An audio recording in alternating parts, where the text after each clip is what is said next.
안녕하세요. 나란말씀 국어학원 김도기 선생님입니다. 반갑습니다. 오늘은 이제 수능 특강 언어와 매체 20쪽이죠. 이 단어에 대해서 살펴보는 그런 어떤 시간을 가져보도록 하겠습니다. 그런데 이 본문을 들어가기 앞서서요, 제가 이 단어 부분이 좀 상당히 좀 어려운 부분이고 중요한 어떤 부분인데, 이것과 관련한 어떤 개념에 대해서 또 배경 지식에 대해서 좀 제가 간략하게 말씀을 드린 다음에, 그리고 본문을 들어가도록 하겠습니다.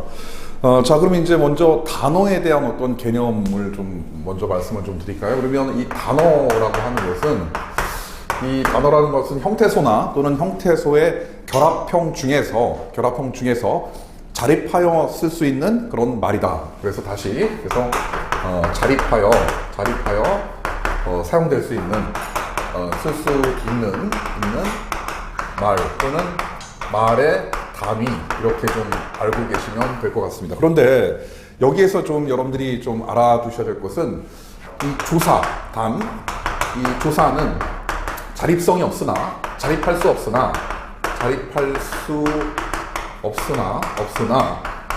단어로 인정한다.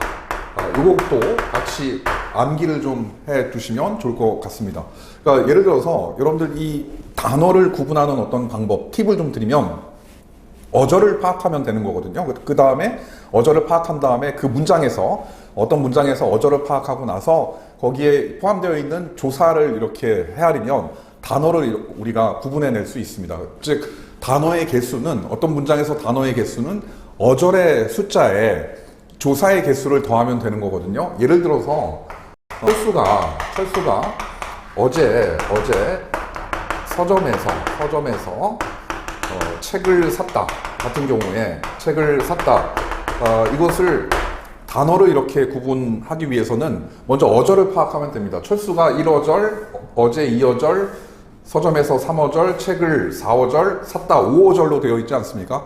어절이라고 하는 건 띄어쓰기의 단위라고 했어요. 그러면 이때 5어절에다가 여기에 지금 가라고 하는 주격조사, 그리고 에서라고 하는 부사격조사, 을이라고 하는 목적격조사가 있죠. 그러니까 즉 3개의 조사가 이렇게 있는데, 바로 이것이 8개의 단어로 되어 있다. 이렇게 여러분들이 기억을 하시면 될 것 같습니다. 그러니까 즉 하나, 둘, 셋, 넷, 다섯, 여섯, 일곱, 8개의 단어로 이루어져 있는 문장이다. 이렇게 어절과 조사를 통해서 단어를 파악하시면 돼요.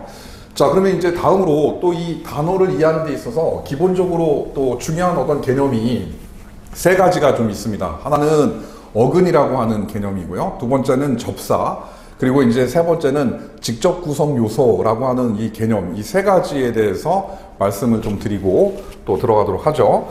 자, 여러분들 그 어근이라고 하는 말이 있어요. 이 어근과 접사가 있는데, 이 어근은 어떤 단어에서, 이 어근과 접사가 바로 단어를 구성하는 어떤 요소입니다. 단어를 구성하는 요소에서 이 어근은 바로 실질적인 의미를 지니고 있는 그런 어떤 부분이다 라고 알아두시면 될 것 같아요. 예를 들어서 지우개 같은 경우에 지우개의 지우다의 지우가 바로 어근이 되겠고요. 이 개라고 하는 것이 바로 어떤 도구, 사물이라고 하는 뜻을 나타내는, 또는 지우다라고 하는 동사를 명사로 이렇게 바꿔주는 이 접사가 되는 거죠. 자, 그래서 이 어근은 실질적 의미가 되겠고, 우리가 형태소에서는 실질 형태소가 바로 어근이 됩니다. 그럼 이 접사는 어떠한 역할을 하느냐? 어떤 한정적인 어떤 의미를 부여하거나, 또는 문법적인 어떤 의미, 그러니까 기능이죠. 그래서 문법적인 어떤 기능을 하는 그런 단어의 부분이 접사다, 이렇게 알아두시면 될 것 같아요.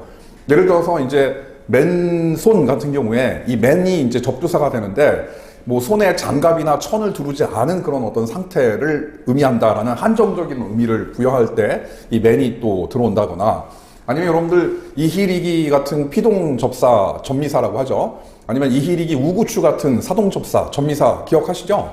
어떠한 단어를 사동사로 바꾼다든가 피동사로 바꿀 때 이렇게 기능을 하는 경우도 이 접사가 되는 거죠. 그 다음에 이 그 직접 구성 요소라고 하는 어떤 개념이 있어요. 이것도 중요합니다. 그래서 직접 구성 요소에 대해서도 알고 계셔야 되는데요.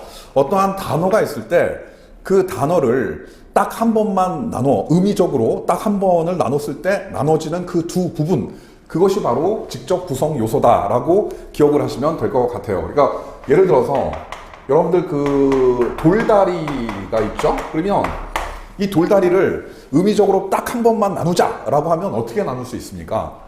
이걸 혹시 돌다 하고 리로 나누면 안 됩니다. 그죠? 바로 어떻게 나눈다? 바로 돌 부분과 다리 부분으로 이렇게 딱 한 번 나눠질 수 있다. 그런 경우 이 돌과 다리가 바로 직접 구성 요소가 된다. 이렇게 좀 알아두시면 될 것 같습니다. 그런데 이때 직접 구성 요소를 나눌 때 어미를 포함시키진 않습니다. 어미 같은 경우는 제외하고 여러분들이 보셔야 돼요. 그래서 예를 들어서 그 치, 솟다 같은 경우, 이 동사 같은 경우에 얘를 딱 한 번만 의미적으로 나눠보자 라고 하면 어떻게 나눌 수 있다? 치 부분과 솟다 부분으로 나눌 수 있다 라고 기억을 하시면 될 것 같습니다. 그랬을 때 이 솟 부분이 근이 되고요. 이 다는 어미가 되는데, 이 대학교에서는 이 어미를 굴절접사라고 배우기도 하지만 여러분들 중고등학교에서는 이 어미를 접사에 포함시키지 않고 그냥 어미는 이런 어떤 단어를 형성하는 데 있어서 제외를 한다라고 좀 이렇게 간단하게 이해를 좀 해두세요. 그 다음에 이 치 같은 경우가 바로 접두사가 된다라고 알아두시면 될 것 같습니다. 이 직접 구성 요소를 좀 확실하게 이해를 해야 이 파생어를 만드는 파생법이나 합성어를 만드는 합성법, 어떤 단어가 나왔을 때 이 단어가 파생어인지 합성어인지를 또 구분할 수 있는 거거든요. 그래서 그게 아주 중요하기 때문에 제가 좀 더 시간이 걸리지만 그 부분이 무슨 말인지 제가 말씀을 좀 드리도록 하겠습니다. 직접 구성 요소의 예를 더 들면서 말씀을 좀 드릴게요. 자, 제가 이 세 개의 단어를 쓸 겁니다. 웃음이라고 하는 단어와 그 다음에 눈웃음이라고 하는 단어, 그리고 비웃음이라고 하는 단어를 쓸 텐데요. 자, 이 웃음 같은 경우를 우리가 직접 구성 요소로 나누면 딱 한 번만 나누자라고 하면 어떻게 나눌 수 있을까요? 이 웃음 같은 경우는 웃다라고 하는 동사의 어간, 즉 어근이 웃이 되겠죠? 이 웃에 음이라고 하는 명사, 파생, 접미사, 접사가 결합된 거예요. 그래서 이 어근과 음이라고 하는 이 접사가 결합돼서 웃음이라고 하는 단어를 만들었죠. 이 웃음이라고 하는 단어가 만들어지면서 이게 그래서 웃음은 파생어가 되는데, 최종적으로 이 파생어도 하나의 단어가 된 것이기 때문에 근이 된 겁니다. 자, 이걸 참고로 해서 이제 눈웃음과 비웃음을 한번 직접 구성 요소로 나눠볼 텐데요. 그럼 이 눈웃음은 어떻게 나눌 수 있을까요? 눈웃과 음으로 나눌 수 있나요? 눈웃다라는 말 여러분 들어본 적 없죠? 그렇기 때문에 이 눈웃음 같은 경우에는 이 눈과 그 다음에 웃음 부분으로 이렇게 나눌 수 있겠죠. 그런데 이 웃음은 우리가 방금 확인을 했지 않습니까? 웃음은 파생어로 하나의 어근이 된 거예요. 그래서 이 웃음은 파생어이지만 어근이 됐고, 눈도 마찬가지 어근이지 않습니까? 그래서 어근과 어근이 결합해서 눈웃음을 만들었기 때문에 이 눈웃음은 합성어가 되는 겁니다. 그런데 이 비웃음 같은 경우는 딱 한 번만 나누자라고 했을 때 얘를 비와 웃음으로 나눌 수 없어요. 그러니까 비, 아닐 비자의 웃음이 아니다라는 뜻이 아니지 않습니까? 웃긴 웃는데 상대를 좀 깔보는 웃음이죠. 그렇기 때문에 이 비웃음은 비와 웃음으로 나눠지는 것이 아니라 비웃다, 비웃과 그 다음에 음으로 이렇게 나눠질 수 있는 거죠. 그런데 이 비웃다 같은 경우도 아마도 얘는 비라고 하는 어떤 접두사와 그리고 웃이라고 하는 웃다의 웃이 결합돼서 만들어진 말일 거예요. 그러면 이때 웃다는 어근이고, 그 다음에 비 같은 경우에는 접두사니까 접사가 이렇게 돼서 비웃이라고 하는 파생어를 만들었죠. 근데 어쨌든 이 파생어도 어근이 됩니다. 근데 이 음이 아까 우리 앞에서도 봤지만 이게 접사지 않습니까? 이 접사니까 어근, 파생어인 어근과 음이라고 하는 접사가 결합돼서 최종적으로 이 비웃음이 됐기 때문에 비웃음은 파생어가 이렇게 되는 것이다. 이렇게 좀 알아두시면 될 것 같습니다. 자, 그러면 이제 본문 들어가기 전에 단어에는 또 종류가 이렇게 있는데요. 그 종류 부분 말씀을 좀 드리도록 하겠습니다. 그래서 이 단어 같은 경우는 크게 단일어하고 그리고 복합어 이렇게 둘로 나눌 수가 있어요. 그랬을 때 이 단일어 같은 경우를 우리가 어근 한 개로 이루어진 어떤 단어를 우리가 단일어라고 하고요. 복합어는 또 둘로 나눠지는데 하나는 합성어, 또 하나는 파생어로 이렇게 나눌 수 있습니다. 그래서 합성어는 어근과 어근으로 이렇게 구성되어 있는 단어가 바로 합성어가 되는 거고요. 파생어 같은 경우에는 이 접두사와 어근이 이렇게 결합되거나 또는 어근과 이 접미사가 이렇게 결합돼서 되는 말이 바로 파생어가 된다라고 알아두시면 될 것 같습니다. 그러니까 예를 들어서 돌 같은 경우는 어근 한 개죠. 그 다음에 뭐 다리 같은 경우도 어근 한 개입니다. 근데 돌과 다리가 합쳐진다면 돌다리는 합성어가 되는 거죠. 그리고 파생어 같은 경우에는 아까 맨손, 맨살, 맨 같은 경우가 접두사지 않습니까? 그래서 이 접두사와 결합해서 살이 결합해서 이 파생어가 된다거나 아니면 이희리기 같은 피동접미사, 이희리기 우구추 같은 사동접미사가 어근과 결합해서 읽다, 뭐 읽히다, 뭐 이런 경우에는 이제 파생어가 되는 거죠. 근데 아까도 말씀드렸듯이 여러분들 그 읽다 같은 경우나 읽었다 같은 경우에 여기에 이기 바로 어근이고 이 다부분을 어미라고 한다고 하지 않았습니까? 그러니까 여기 같은 경우에도 어근이 하나 있고 어미가 각각 두 개 있는데요. 어미가 하나씩 두 개가 있는데 이런 경우 어미의 숫자랑은 상관이 없어요. 그러니까 어근과 접사만 보는 겁니다. 어미는 접사에 포함시키지 않는다. 그래서 이 읽다나 읽었다 같은 경우에는 어근 한 개로 되어 있는 단일어다. 이렇게 좀 여러분들 알고 계시면 될 것 같습니다. 자, 그러면 이제 수능 특강 20쪽 본문 학습을 좀 살펴보도록 하겠습니다. 자, 그러면 준비하고 같이 진행하도록 할까요? 네, 그럼 수능 특강 본문 학습 좀 살펴보도록 하겠습니다. 그 수능 특강에 있는 내용 앞에서 이제 단어나 그 예문, 그 다음에 어근 접사에 대해서는 상세하게 설명을 했으니까 뭐 읽어가면서 좀 다시 한번 환기시키고 넘어가죠. 자, 단어란 한 형태소 또는 형태소의 결합 중에서 자립하여 쓰일 수 있는 단위 또는 이제 말이다. 말의 단위라고 했습니다. 하지만은 조사 같은 경우에 예외적으로 조사는 자립할 수 없음에도 불구하고 단어로 인정한다. 예문 같은 경우에 저 넓은 밭을 갈고 있는 사람은 이 마을에 오래 살았다라고 했을 때 제가 말씀드렸죠. 어절을 먼저 나눠봐라 그랬을 때 어절이 1, 어절 2, 3어절, 4어절, 5, 6, 7, 8, 9, 10 전체 10개의 어절로 되어 있는데 여기에서 이제 조사, 을 같은 경우, 그 다음에 은 같은 경우, 그 다음에 에 같은 경우에 조사를 이렇게 포함시키면 그것이 바로 단어가 된다라고 얘기를 했습니다. 그래서 마찬가지 저 넓은 밭을 같은 경우에 밭과 을이 두 개의 단어로 되어 있는, 두 개의 단어가 하나의 어절로 되어 있는 거고요. 사람은 같은 경우에 은 보조사죠. 그래서 사람은도 하나의 어절이지만 사람과 은으로 이렇게 두 개의 단어로 되어 있고요. 마을에 같은 경우에 부사격 조사가 있네요. 그런 경우에 마을 하나의 단어, 조사 하나의 단어 이런 식으로 해서 문장을 어절을 기준으로 문장이 띄어 쓴 문장이니까 이 어절을 구분한 다음에 거기에서 이제 조사를 이렇게 골라내면 단어를 우리가 파악할 수 있다 이렇게 말씀드렸어요. 자, 그 다음에 이 단어의 구조, 다음 어근과 접사도 우리가 선생님이 설명을 해드렸죠.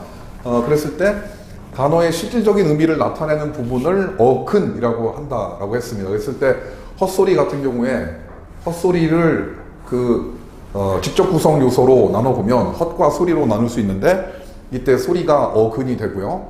맨발, 뭐 맨손, 맨몸, 아까 맨 했었습니다. 그랬을 때 이 맨발도 직접 구성 요소로 나누면 맨과 발로 나눌 수 있는데 이 발이 어근이 되겠고요. 가위질 같은 경우 가위가 어근이 되겠죠. 그 다음에 놀이 같은 경우에 이 놀다에서 왔겠죠. 이 놀이의 놀이 어근이 되는 거고 그 다음에 이는 접사 이렇게 구분해 볼 수 있습니다. 또 하나만 더 말씀드리면 여러분들 이 덥게 이 말 같은 경우도 이렇게 나눌 수 있겠죠. 그래서 덥다의 덥이 어근이 되겠고 개가 이제 접사가 되겠죠. 그다음에 이제 학생들이 좀 잘 모르는 어떤 단어, 그러니까 좀 약간 그 어원이 오래돼가지고 좀 이것도 접사인가 하는 어떤 단어들이 좀 있는데요. 여러분들 그 묻다에 이렇게 두 개가 결합이 돼서 이게 무덤이 된 거거든요. 그래서 이 무덤 같은 경우는 어근과 접사로 이렇게 되어 있습니다. 그 다음에 지붕도 여러분들 아시죠? 집과 이 이렇게 만들어져 결합해서 이게 지붕이 된 거거든요. 그래서 사실 이 지붕도 어근과 접사로 되어 있고 무덤도 어근과 접사로 되어 있어요. 이런 경우는 좀 이것이 이제 파생어인지 모르기 때문에 제가 좀 말씀을 드렸습니다. 다음에 이제 그러면 이 접사에 대해서 살펴볼 텐데요. 이 어근에 붙어서 어근의 특정한 뜻을 더하거나 제한하는 어떤 부분이다. 그래서 이때 뜻을 더한다라고 했을 때 문법적인 어떤 기능을 또 더한다라고도 이렇게 좀 기억을 하시면 될 것 같아요. 또는 이렇게 품사를 바꿔주기도 합니다. 헛소리 같은 경우에 이 소리가 어근이고 헛이 이 접두사가 되는 거죠. 이 헛 같은 경우에 의미가 없지는 않습니다. 그러니까 뭐 쓸데없는 소리란 뜻의 헛인데요. 하지만은 이 헛이라고 하는 이 접사가 어근이 되지 못하는 이유는 어근은 단어를 만드는 데 있어서 다양한 어떤 어근과 결합이 하고 거의 제한이 없이 그리고 뭐 접사하고도 결합을 할 수 있는데 이 접사 같은 경우에는 어떤 특정한 어휘에만 이렇게 결합이 되죠. 그래서 좀 제한적이다라는 걸 좀 알아두시면 될 것 같아요. 예를 들어서 이제 맨발, 맨손, 맨몸 뭐 이런 어떤 맨이라고 하는 접두사 같은 경우도 뭔가 어떤 그 천을 덮지 않은 뭐 옷을 입지 않은 뭐 이런 어떤 의미가 없진 않은데 그런데 이게 다양한 어떤 단어에 맨이 결합되지 않고 대체적으로 신체 부위에만 이렇게 한정적으로 결합을 하죠. 그래서 이제 접사다 이렇게 좀 알아두시면 될 것 같아요. 가위질의 질 같은 경우도 접사가 되고요. 놀이 같은 경우에 이도 놀다의 어근에 이가 결합해서 파생어를 만드는 명사 파생 전미사가 됩니다. 자, 그리고 이 접사 같은 경우에 우리 이 수능 특강에 나와 있지는 않지만 이 접사를 크게 둘로 나눌 수가 또 있거든요. 하나는 이 지배 접사라고 하는 것이 있고 또 하나는 그 한정 접사라고 하는 게 있어요. 그래서 한정 접사. 그래서 이 지배 접사라고 하는 게 뭐냐면 이 접사가 붙여줌으로써 품사나 어떤 통사 구조를 바꿔주는 그런 역할을 해주는 게 지배 접사입니다. 명사 파생 전미사라든지 아니면 부사 파생 전미사라든지 아니면 이희리기 우구추나 이희리기처럼 사동 접사라든지 피동 접사 같은 경우가 이 지배 접사에 해당이 됩니다. 그러니까 예를 들어서 방금 말씀드렸듯이 이 놀다의 이 놀이 동사이거든요. 이게 이제 동사인데 이 동사 놀에 이가 결합함으로써 놀이가 되는데요. 이때 이 놀이가 명사가 되지 않습니까? 그런 경우 이제 이가 지배 접사가 됩니다. 그래서 이가 동사를 명사로 바꿔준다라고 해서 이 이를 명사 파생 전미사라고 하고요. 이런 경우를 우리가 지배 접사라고 얘기합니다. 뭐 통사 구조를 바꿔주는 경우에는 있다 같은 경우가 있는 경우에 서술어로 이런 경우는 이제 주동문이 되는데 예를 어머니가 아이에게 책을 읽히다 해서 이 희가 결합된 이 사동사가 오게 되면 그 문장 구조를 사동문으로 바꿔버리죠. 그렇기 때문에 이런 경우도 통사 구조를 바꾼다라고 해서 지배 접사라고 합니다. 근데 한정 접사는 대다수 이 접두사가 한정 접사가 되는데요. 뭐 특정한 어떤 뜻만을 이렇게 제한하는 그런 어떤 뜻들을 가지고 있는 그런 어떤 접사가 한정 접사다. 이렇게 좀 알아두시면 될 것 같습니다. 자, 다음으로 이제 구조에 따라서 구조에 따른 단어의 이제 분류로 가도록 하겠습니다. 구조에 따른 어떤 단어의 분류, 어근이나 접사의 결합 여부에 따라 단일어와 복합어로 나누고 복합어를 다시 합성어로와 파생어로 나눈다라고 했습니다. 그래서 이것도 아까 다뤘었죠. 그래서 단일어 같은 경우에는 하나의 어근으로만 이루어진 단어를 말하고 복합어는 합성어나 파생어로 나눌 수 있는데 이때 합성어는 어근과 어근으로 이루어진 그런 어떤 단어고 파생어는 어근과 접사, 뭐 접두사가 앞에 오는 경우, 어근 뒤에 전미사가 오는 경우 이렇게 구분해 볼 수 있다. 이렇게 얘기를 했었죠. 그래서 예를 들어서 이제 여러분들 그 바다 같은 경우도 바다는 바와 다로 나눠질 수 없죠. 물도 마찬가지, 깊다, 빠르다도 마찬가지죠. 아까 제가 말씀드렸듯이 이 깊다를 형태소로 나누면 물론 형태소가 둘로 나눠집니다.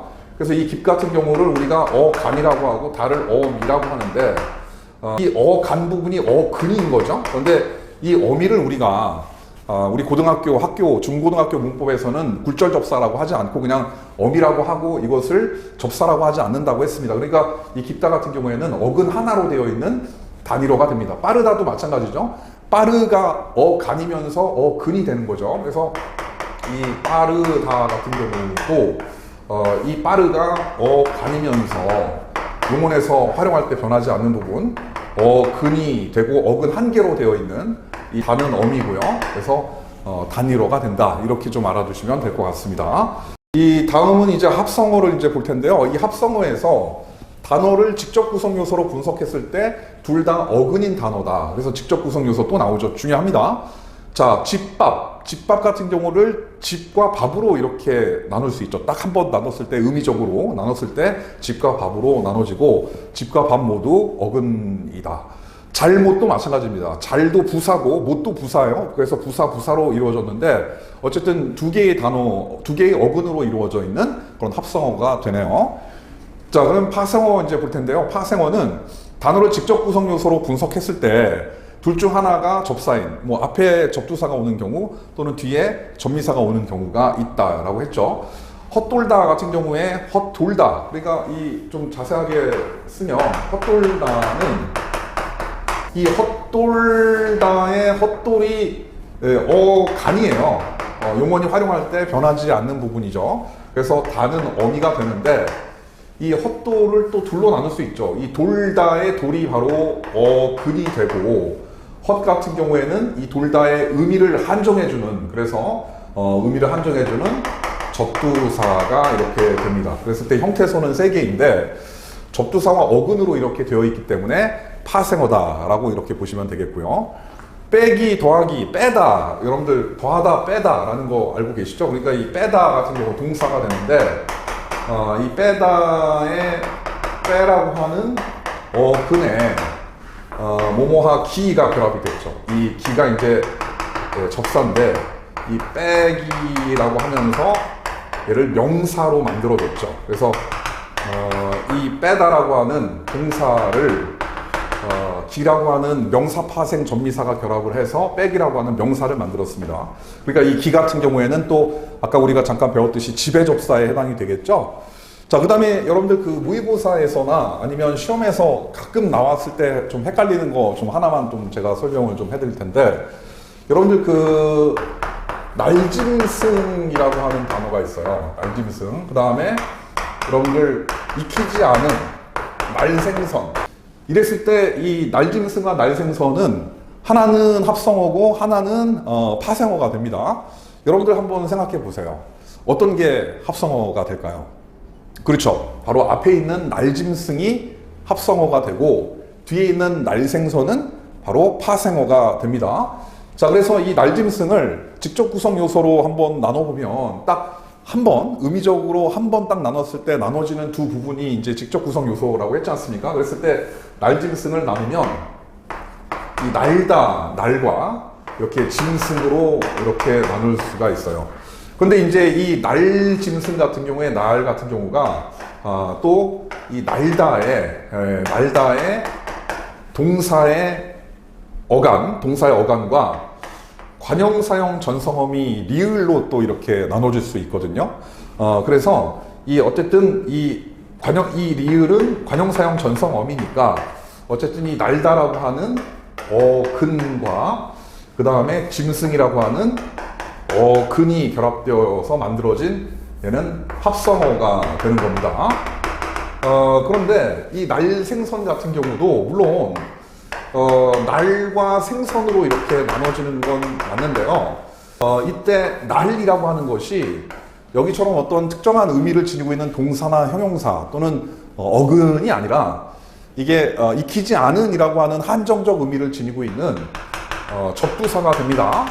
그래서 이 접두사와 생선이라고 하는 어근이 결합해서 이 날생선이라고 하는 파생어를 만든 거예요. 그래서 날짐승의 날은 실질적인 의미를 지니고 있는 어근이고, 날생선의 날은 한정적인 의미를 지니고 있는 접두사다. 이렇게 좀 알아두시면 될 것 같습니다. 자, 그러면 이제 또 다음으로 이 합성어와 관련해서 이 통사적 합성어, 그 다음에 비통사적 합성어 또 살펴보도록 하죠. 자, 이 합성어를 구성하는 데 있어서, 이 합성어를 형성하는 데 있어서 크게 두 가지로 합성어를 형성하는데, 하나는 통사적 합성어고 또 하나는 비통사적 합성어가 됩니다. 이 통사라고 하는 건 일종의 문장이다, 이렇게 좀 생각하시면 되는데요. 이 통사적 합성어라고 하는 것은 여기 나와 있는 대로 단어 형성 방식이 문장을 구성하는 방식과 같다라고 여러분들 기억하시면 됩니다. 그러니까 우리나라 말의 문장을 구성하는 방식에 뭐 예를 들어서 이제 명사와 명사가 결합한다든가, 아니면 주어와 서술어가 결합한다든가, 목적어와 서술어가 결합한다든가, 뭐 아니면 용언의 관형사형 또는 관용어가 오고 뒤에 체언이 온다든가, 뭐 이런 식으로 이런 어떤 형태로 되어 있으면 통사적 합성어고, 우리 말의 어떤 문장 구성 방식과 같지 않은 그런 어떤 형태로 합성어를 만들어내면 그걸 비통사적 합성어라고 하는데, 여기에도 이제 학생들이 종종 많이 헷갈려 하는데, 제가 좀 쉽게 암기할 수 있는 팁을 드리면, 이 통사적 합성어보다 이 비통사적 합성어를 찾아내기가 상당히 수월하거든요. 어떻게 찾아내는 거냐면 딱 두 가지만 좀 기억을 하시면 돼요. 하나는 뭐냐면, 용언이 체언과 결합하거나 또는 용언이 또 다른 용언과 결합할 때는 이 용언의 어감만 있어서는 안 되고 어미가 꼭 있어줘야 되는데, 어미가 생략된 채 다른 용언이나 체언에 결합하면 비통사다. 그거 하나와, 그리고 우리말의 어떤 일반적인 어떤 문법 구조에서는 부사가 체언을 수식해주지 못하거든요. 그런데 이렇게 부사가 체언을 수식해주는 형태로 어떤 합성어를 구성하면 그게 비통사적 합성어다. 이 두 가지를 꼭 기억하시고 나머지는 다 거의 대체로 통사적 합성어다. 이렇게 좀 기억을 하시면 암기하기가 좀 수월하실 거예요. 자, 그러면 과 관련해서 이제 한번 살펴보도록 할까요? 그래서 이제 통사적 합성어 보시면 팥죽이죠. 팥과 죽으로 어근과 어근으로 구성되어 있는데, 팥 명사고 죽 명사죠. 이렇게 우리말은 명사와 명사가 결합하는 것이 통사적입니다. 자, 그 다음에 어린이 같은 경우에 어리다의 어리에 니은이라고 하는 관형사형 전성어미가 결합되어 있는데요. 이런 경우에 어린이도 바로 용언의 관형사형의 어미까지, 관형사형 어미가 결합해서 체언과 이렇게 같이 있기 때문에 이것도 통사적 합성어. 걸어가다 이제 보겠습니다. 걷다에서 왔겠죠. 그래서 이 걷다와 그 다음에 가다 이렇게 되는데, 이게 이제 걷다가 활용을 해서 걸어가 된 거겠죠. 걸어가다 이런 식으로 됐을 텐데, 여기에도 보시면 이게 어근이기도 합니다만 용언의 어간이죠. 이 어간이 어미와 같이 결합을 해서 또 다른 용언의 어근이면서 어간에 이렇게 결합하고 있죠. 그래서 용언이 결합을 할 때는 반드시 이런 어떤 어미가 있어줘야 되는 것이 우리말의 어떤 문법에 맞는 어떤 그런 구성 방식이기 때문에, 이렇게 어미가 있는 경우에는 통사적인 어떤 합성어를 구성한 것이다. 이렇게 좀 알아두시면 될 것 같아요. 자, 그 다음에 뭐 명사, 용언의 관형사형과 명사, 그리고 용언의 연결형과 용언의 어간은 국어의 문장 구성 방식에 맞기 때문에 그래서 이렇게 통사적 합성어다라고 할 수 있는데, 제가 이제 또 이 우리말의 국어의 문장 구성 방식에 맞는 것도 몇 가지만 또 말씀을 좀 드리면, 필기하시면 이 관형어와 그 다음에 이렇게 체언이 결합하는 것도 우리 국어의 문장 구성 방식에 맞습니다. 그러니까 예를 들어서 뭐 새해라든가, 아니면 뭐 군밤 이라든가, 아니면 첫사랑 뭐 이런 경우도 바로 우리말의 어떤 문장 구성 방식과 맞는 거죠. 그리고 또 부사와 이렇게 부사가 결합된 글도 마찬가지 우리말의 어떤 문장 구성 방식에 맞기 때문에 통사적 합성어예요. 예를 들어서 곳과 자리 이렇게 결합된다든가, 이리저리 뭐 이런 식으로 부사와 부사가 결합되는 것도 바로 통사적인 그런 어떤 합성어에 해당이 된다라는 거. 그 다음에 뭐 부사와 그 다음에 용언이 이렇게 결합되는 꼴도 마찬가지. 바로 우리말의 어떤 문장의 구성 방식에 들어맞는 거거든요. 그래서 뭐 예를 들어서 뭐 잘나다라든가 못나다 뭐 이런 식으로 이런 말들도 마찬가지 우리 문장의 구성 방식과 맞습니다. 그 다음에 마지막으로 이제 체언과 용언이 이렇게 결합된 꼴, 예를 들어서 힘들다 뭐 이런 경우. 그러니까 힘이 여러분들 그 명사지 않습니까? 그래서 이 명사와 들다라고 하는 용언이 결합했기 때문에 이것도 마찬가지로 우리 문장의 구성 방식과 맞고요. 값싸다 같은 경우도 여기에 이제 해당이 되겠죠. 이런 경우가 바로 우리 국어 문장의 구성 방식과 맞는 것이다. 그런데 제가 아까도 말씀드렸듯이 이 통사적 합성어의 어떤 구성 방식이 다양하기 때문에 비통사적인 어떤 합성어의 구성 방식 두 가지라고 하지 않았습니까? 그러니까 그 두 가지를 암기하시는 게 더 수월하겠죠. 자, 그러면 이제 비통사적 합성어 바로 들어가겠습니다.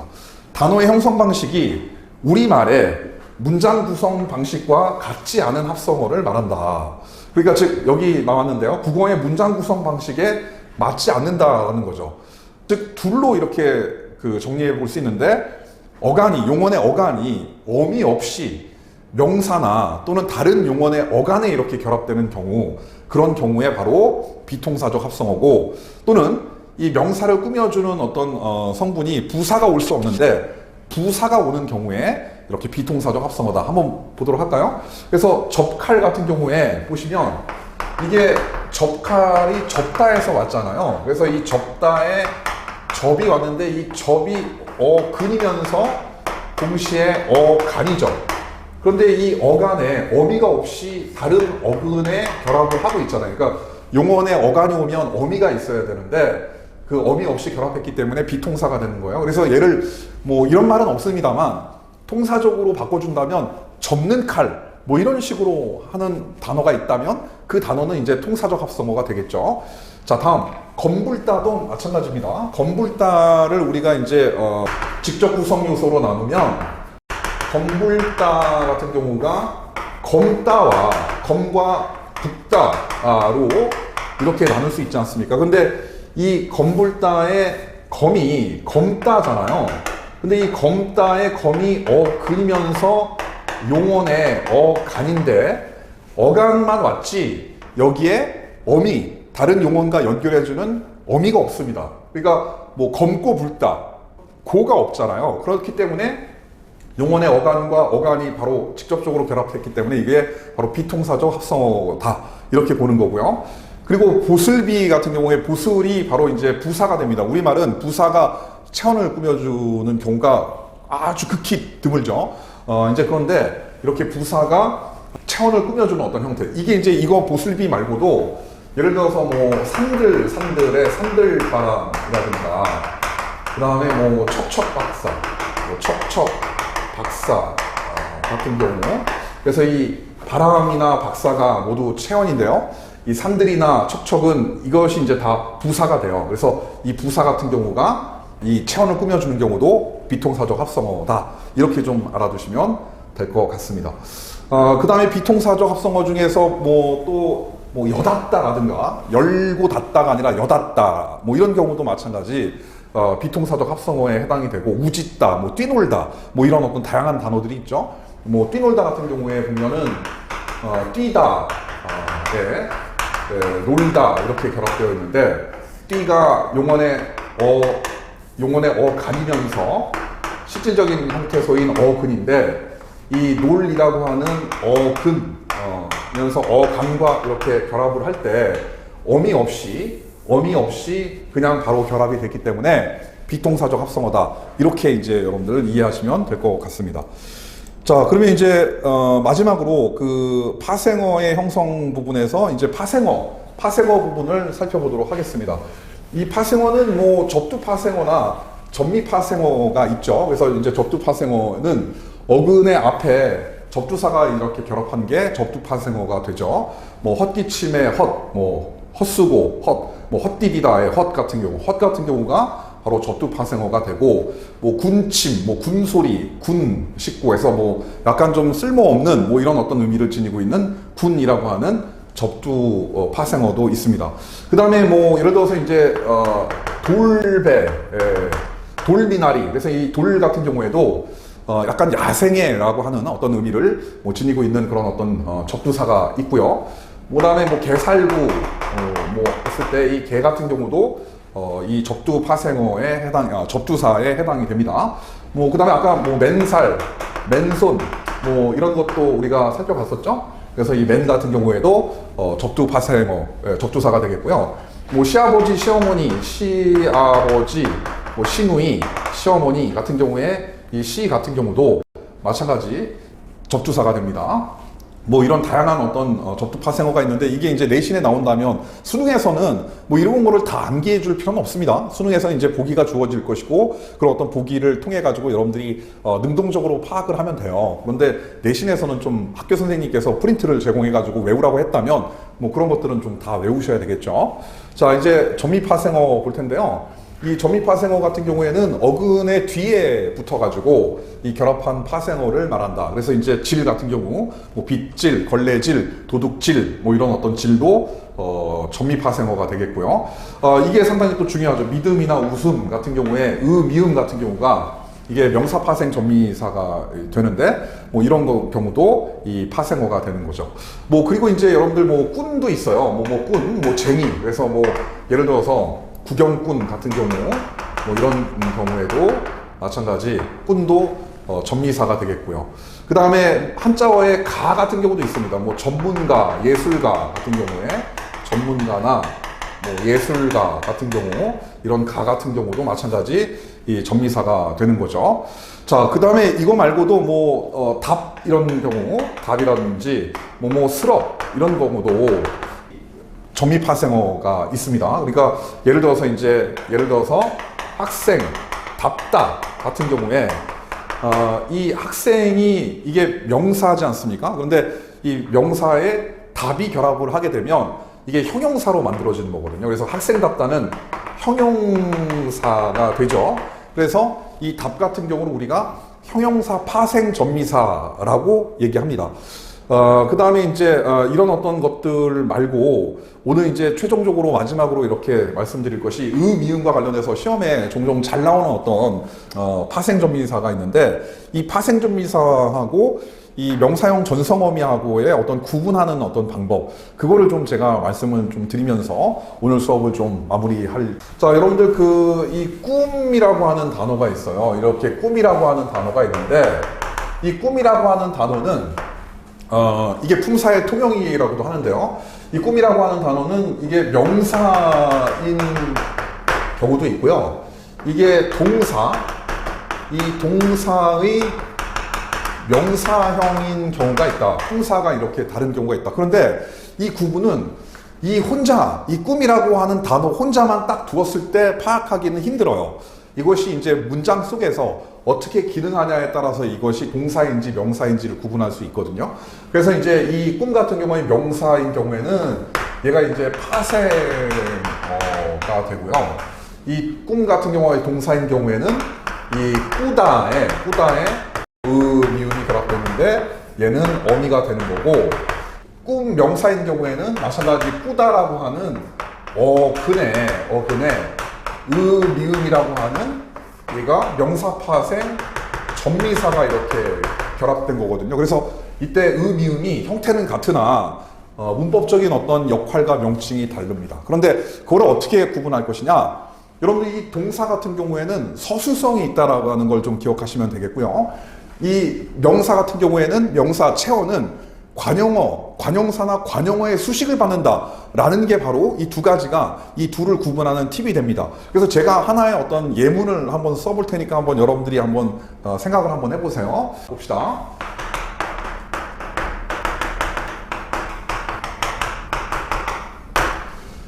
두 개의 꿈이 있는데요. 하나는 파생명사고요. 하나는 동사의 명사형입니다. 자, 그러면 어떤 게 명사고 어떤 게 동사일까요? 자, 선택하셨습니까? 자, 명사는 바로 앞에 있는 것이 명사가 되겠고 뒤에 있는 것이 바로 동사의 명사형이 된다라는 거죠. 자, 아까 방금 제가 앞서서 말씀을 드렸는데요. 바로 동사는 서술성이 있는 것이고 서술성이 있기 때문에 바로 부사의 수식을 받을 수 있습니다. 그런데 우리 채어는 관용어의 수식을 받죠. 그래서 바로 이 조상의가 바로 꿈을 수식해주는 문장 성분이 바로 관용어이지 않습니까? 그래서 관용격 조사가 의가 결합되어 있고요. 그 다음에 자주 같은 경우에는 품사가 부사이면서 문장 성분은 부사어가 되죠. 그래서 이 부사어의 이 뒤에 있는 꿈은 수식을 받고 있네요. 그래서 부사의 수식을 받고 있기 때문에 이건 용언이 될 테고요. 용언은 동사와 형용사가 있으니까 바로 동사에 해당이 되는 거고요. 관용어의 수식을 받는 건 체언이지 않습니까? 그래서 체언은 명사, 대명사, 수사이고요. 그래서 이 꿈은 바로 명사가 된다. 이렇게 여러분들 좀 구분하시면 될 것 같아요. 그래서 이제 제가 말씀드리고자 하는 바는 이 파생전미사와 그 다음에 이 전성어미가 이렇게 간혹 헷갈리게끔 이렇게 헷갈려 하는 친구들이 좀 있는데요. 그것은 그 단어 자체로 하나로만 이렇게 파악할 수는 없고 앞에 수식하는 성분이나 그 문장 속에서의 어떤 기능 이런 거를 여러분들이 종합적으로 생각을 하셔서 파악을 좀 하셔야 됩니다.